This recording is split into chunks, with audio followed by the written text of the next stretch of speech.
महबूबन फरमायो त क़यामत जे ॾींहुं 120 सिफ़ूं थींदियूं घड़ियूं 120 सिफ़ूं बाबा हे सॼी ज़मीन जा जबल अला से ड्राहींदो शहर ड्राहींदो समुंड उॾारींदो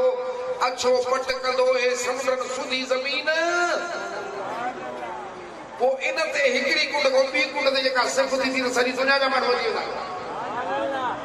अरब ख़रब त हिकड़ी सिर्फ में ईंदा जेके भी इंसान पैदा थिया आहिनि महबूब फरमाइनि था त उन महल घड़ियूं सिर्फ फरमाईंदो सुभान अल्लाह टोटल 120 सिर्फूं हूंदियूं उन्हनि में 80 सिर्फ मुंहिंजे उम्मत जी पर अञा हिकिड़ी ॿी ॻाल्हि फरमाई अथऊं पाण था फरमाइनि पिया हिकिड़ा नबी उथंदा पंहिंजे उम्मत सां कंहिं नबीअ जे कॾहिं हिकिड़ो माण्हू कंहिंजे कॾ 2 कंहिंजे कॾ 3 कंहिंजे कॾ 100 कंहिंजे कॾ 1000 कंहिंजे कॾ वॾियूं वॾियूं ख़लक़तूं हूंदियूं पर मुंहिंजी उम्मत जॾहिं उथंदी मुंहिंजी उम्मत जा कामिल उथंदा औलाद उथंदा उहे ईंदा उन्हनि जा मुरीद एॾा हूंदा जो नबियनि जे उम्मतुनि खां बि घणा जंहिंमहिल क़यामत जे ॾींहुं हज़रत महबूब उस्मानी बादशाह उथंदा त घणा मुरीद कढूंदा जंहिंमहिल मशो नाला साईं हलंदा त घणी ख़लक़ कढो एॾी वॾी उम्मत थींदी सरकार जी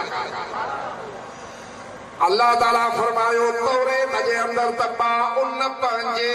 महबूब नबी आख़िर ज़मान जी उम्मत खे क़यामत जे ॾींहुं 3 टोला कंदुमि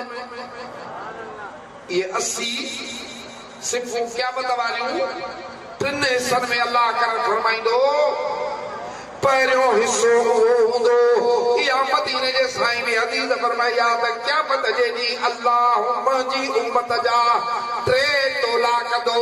हिकिड़ो टोलो उहो हूंदो जंहिंजो हिसाब ई न थींदो इहो कीअं थी सघे थो त मोहब्बत सां रब करीम जी इबादत कनि रातियुनि जूं रातियूं रोइनि ॾींहंनि जा ॾींहं रोइनि शरीयत ते ज़िंदगी घारे वञनि क़ुर्बानियूं ॾेई वञनि उन्हनि सां छा जो हिसाब उन्हनि सां हिसाब न आहे हिकिड़ी हदीस मुबारक में आहे त जंहिंमहिल रब्बानी आलिम पुलसरात जे मथां लॻंदो त पुलसरात ते नफ़्सी नफ़्सी कंदो पर जंहिंमहिल उहो लॻंदो त हेठां दोज़ख रड़ियूं कंदी त तकिड़ो लॻी वञे तुंहिंजो दूर ईमान वारो वञी भाउ खे विसाणे इहा हदीस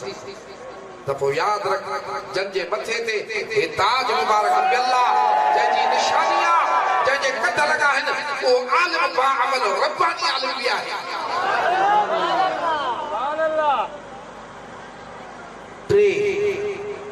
हिस्सा महबूब जी उम्मत जा थी कंदुमि हिकु जेके हिसाब न थींदो ईअं हलिया वेंदा हिसाब ई न वरी हिकिड़े सां 70,000 ॼणो उहो पाण सां गॾु वठी वेंदो छा थो सम्झे उन्हनि जो बि एॾो पावर अलाए केॾी वई ॿियो महबूब फरमाइनि था ॿियनि सां सवलो हिसाब थींदो गुनाहड़ा थी पवंदा गुनाहनि जे करे थी सघे दोज़ख वञनि पर मां उन्हनि जी सिफारिश कंदुमि अल्लाह साईं महिरबानी कर अल्लाह साईं फरमाईंदो त मुंहिंजा माना हे गुनाह कया थी कदुरो हेठि कंदो बसि दोज़ख आई कम पंहिंजा कर थियो त पंहिंजी अखियुनि जे आलू ॾिसंदो अल्लाह साईं फरमाईंदो वञ महबूब जे सिफारिश शफ़ाअत ते छॾाईंदो वञ बेच वञ सुभान अल्लाह हाणे 80 सिफ़नि में 2 हिस्सा हलिया बाक़ी हिकिड़ो बचो हिकिड़ी सिफ़ बची असां जणनि जी गुनाहगार नाइबदारनि बदकारनि जी बची पई हाणे उहे काॾे वञनि अमल बि कोन्हे गुनाह बि गिची में हाणे फांसी पिया मलाइकर गेलिया दोज़ख में पिया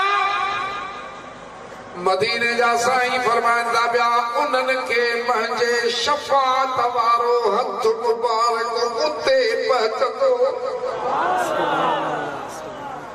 अल्लाह ताला तौरेत में फरमायो जेको 3 हिस्सो मुंहिंजे महबूब जी उम्मत जो हूंदो उहो गुनहगार हूंदो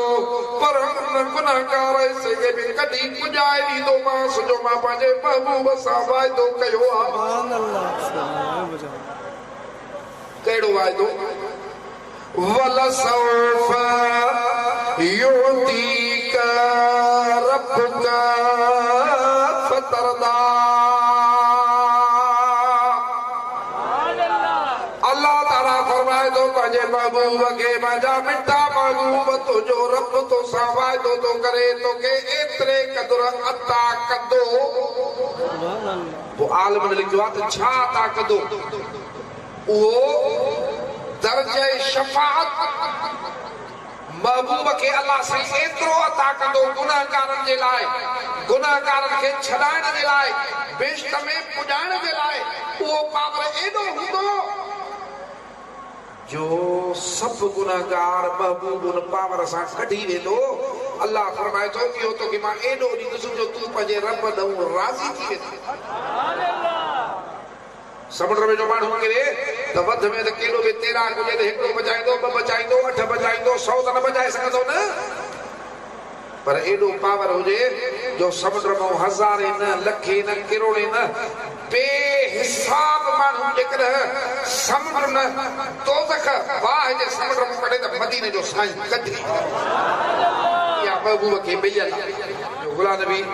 फकीर तॾहिं ठाहियो हिननि खे सम्झ में न आयो ठाहियो ऐं त ख़ुदा जंहिंखे पकड़े छॾाए केरु ॿियो मोहम्मद रिया मुसीबत हटाए केरु ॿियो ख़ुदा जंहिंखे पकड़े मौला साईं फरमाइनि था त मुंहिंजो मुर्शिद पियो फरमाए मौला अली साईं जो मुर्शिद केरु आहे ॿुधाए मदीने जो साईं मौला अली साईं कलमो कंहिंते पढ़ियो आहे मदीने जे साईं ते नबी रहबर मुर्शिद उहो पाण फरमाइनि था पिया त मुंहिंजो आका मूंखे फरमाए पियो त अली क़यामत जो ॾींहुं थींदो अल्लाह मां ते इहा आयत नाज़िल कई आहे मूंखे पंहिंजे कलाम पाक में वाइदो ॾिनो अथई को मुंहिंजो हिकिड़ो बि उम्मती दोज़ख में हूंदो त चवंदो मांसि त मां राज़ी न आहियां राज़ी न आहियां पोइ अल्लाह साईं मुंहिंजा सभु कढी ॾींदो महबूब फरमाईंदा हिकिड़ो बि न रहंदो पोइ अल्लाह साईं मूंखे फरमाईंदो त ए मोहम्मद हाणे त राज़ी आहे न राज़ी आहे पाण फरमाइनि था त मां अर्ज़ कंदोमांसि त हाओ मुंहिंजा रब मां हाणे राज़ी आहियां यानी महबूब जो रज़ामंदो कहिड़ी ॻाल्हि ते बीठो अॻ में ॾस मूंखे त असां पुछड़ा बि जन्नत में पुॼो त पोइ असां ते एहसान थियो